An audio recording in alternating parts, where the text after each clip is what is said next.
I have watched a lot of men buy their first carry gun, and I can usually tell within about a year which ones are still carrying it. It is not the ones who bought the best pistol, it is not the ones who spent the most money, or shot the best groups at the counter demo. The ones who are still carrying a year later did 3 unglamorous things right, and the ones who quit, almost all, made the same 3 mistakes, in the same order, and every one of those mistakes is completely invisible until the day it matters. That is what makes them dangerous. A bad gun announces itself. These do not. You can make all 3 of these for a decade and never know, because the feedback only arrives on the one day you cannot afford it. So today, it is the 3 biggest mistakes people make carrying a handgun. Not gun selection, not caliber, none of that. The 3 things that decide whether the gun on your hip is an asset or a liability.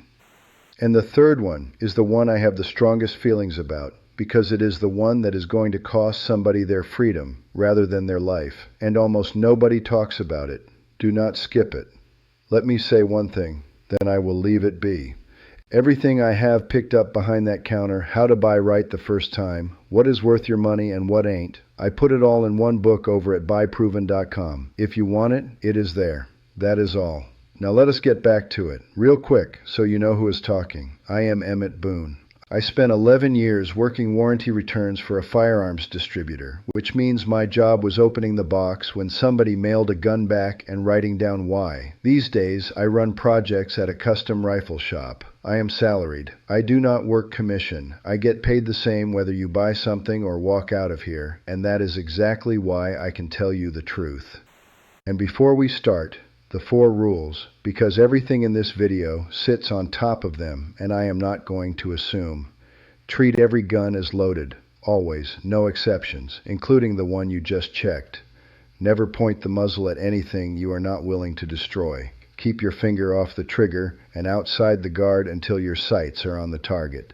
And know what is behind your target, because the bullet does not stop where you stop caring. Every incident I have ever heard about, every single one, required at least 2 of those to be broken at the same time. That is why there are 4 instead of 1. They are layered on purpose. Now, mistake number 1. The holster is an afterthought.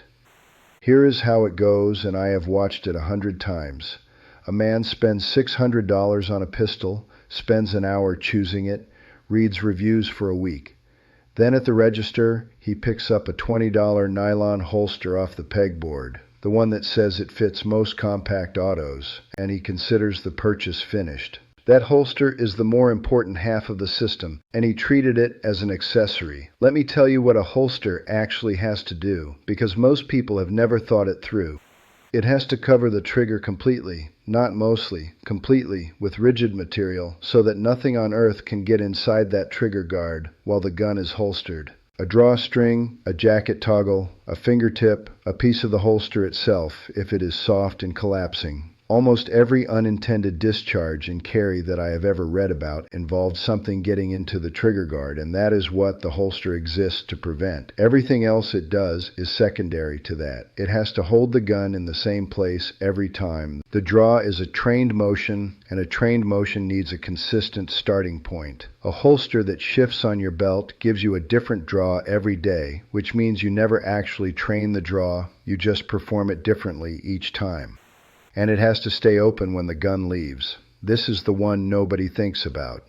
A soft nylon holster collapses the moment you draw, which means holstering requires 2 hands and a lot of looking down, and holstering is when people get hurt. So here is what to buy. Rigid, molded to your specific model, full trigger coverage, and a belt attachment that does not move. Kydex or a proper hybrid, $60 to $100. And a real gun belt, which is a stiffened belt made for this job and not a dress belt, $30 to $60.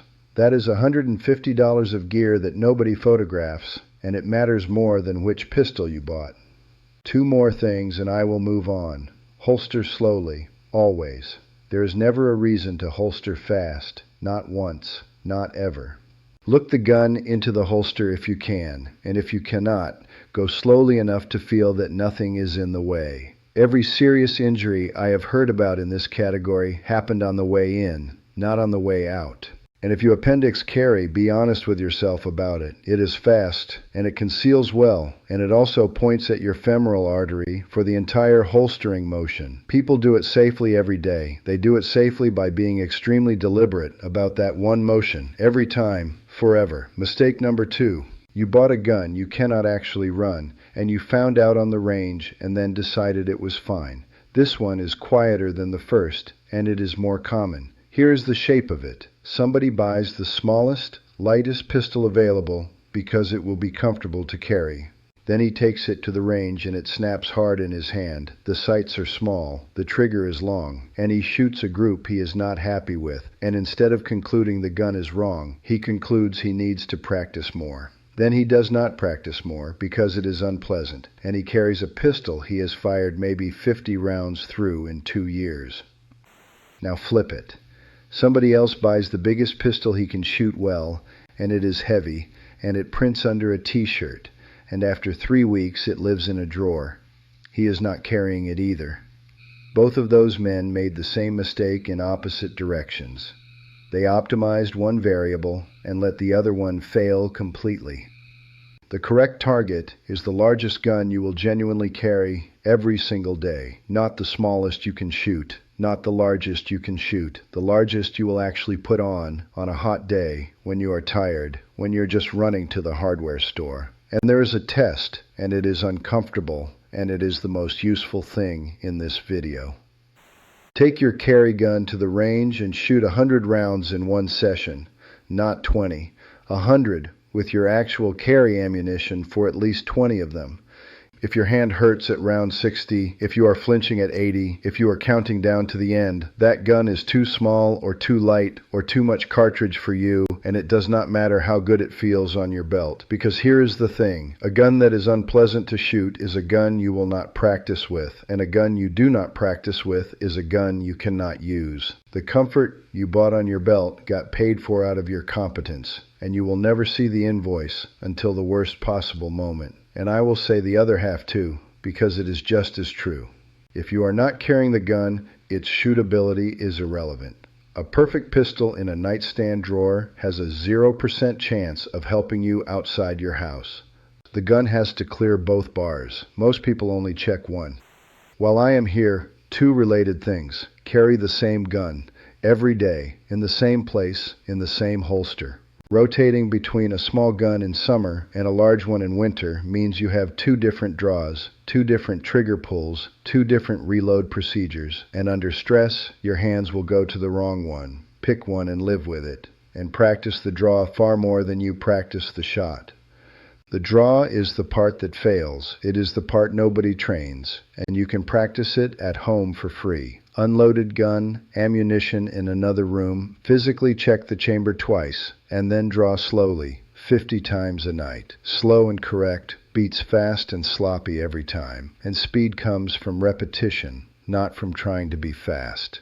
Now, mistake number 3, and this is the one I care most about. You trained for the shooting, and you did not train for anything that happens before it or after it. Everybody who carries a gun has thought about the shot. Nobody thinks about the 4 minutes on either side of it, and that is where almost everyone's real problems live. Here is what I mean. Before. The overwhelming majority of situations a carrier ever faces are not solved by drawing. They are solved by leaving, by seeing the parking lot before you walk into it, by not stopping, by getting back in the car, by picking a different gas station, by keeping distance.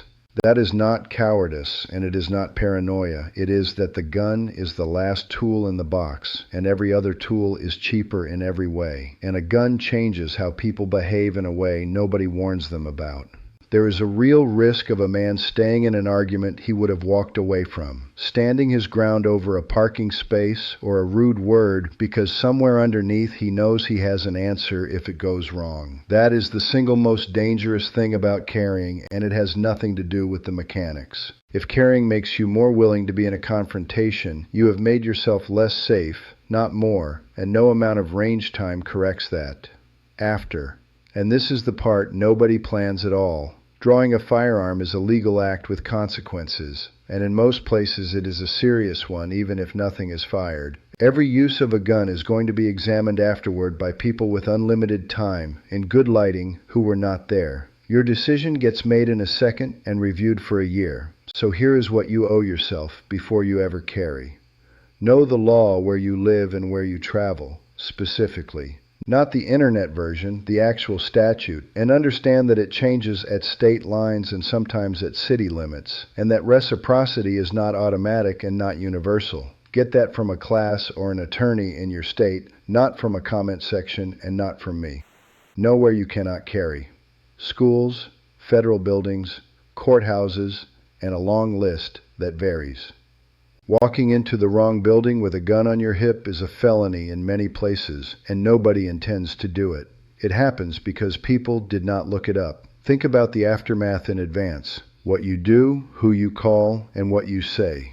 The general principle every attorney I have ever heard on this subject repeats is to call for help immediately, comply completely, and be very careful about giving a detailed statement before you have counsel. Get that guidance from a real attorney in your jurisdiction, because I am not one, and this varies, and consider some form of legal coverage. Whether that is insurance or a membership or just having a lawyer's number in your phone, know who you are calling at 2 in the morning before you need to know. Here is why this is number 1 on my list, even though it is number 3 in the video. Statistically, the average person who carries a gun for 30 years will never fire it at another human being. That is the overwhelming likelihood, and it is a good thing. But that same person will make thousands of small decisions about where to go, whether to engage, what building to walk into, and what to say afterward. The shooting is the rare event. The judgment is the daily one. We spend all our time training the rare thing, and none of it training the daily thing, and that is backwards. So here is the whole video in 3 sentences. Buy the holster as seriously as you bought the gun, because it is the half that keeps you from hurting yourself. Carry the largest gun you will genuinely wear every day and shoot 100 rounds through it to find out if that is true. And understand that the gun is the last option, not the first, and that everything before and after it is where you actually live. Training beats gear every single time. The most important tool you own sits between your ears and your trigger finger, and no pistol ever made improved anybody's judgment. If I could only keep 3 things from this whole subject, it would be a rigid molded holster and a real belt, 100 rounds a month through one gun I never rotate, and the discipline to leave a parking lot instead of proving a point. Not because they are the flashiest, because they are proven they are right for the job, and they are the kind of thing you teach your kids someday. Buy proven, not hyped, and carry like the goal is to never use it. All right, your turn. What did you get wrong when you started carrying, and what fixed it? Drop it in the comments. No judgment. I have made 2 of these 3 myself. And tell me what I left off, because I know somebody is going to say I should have talked about the reload, and they are probably right. I read everyone. The comment scraps are half the fun. Next time we do the holster question by itself. Every carry position ranked honestly, what each one actually costs you, and why the most recommended one on the internet is the one I would not choose. That one is going to start a bigger fight than this one. Shoot straight, buy proven, and I will see you at the counter.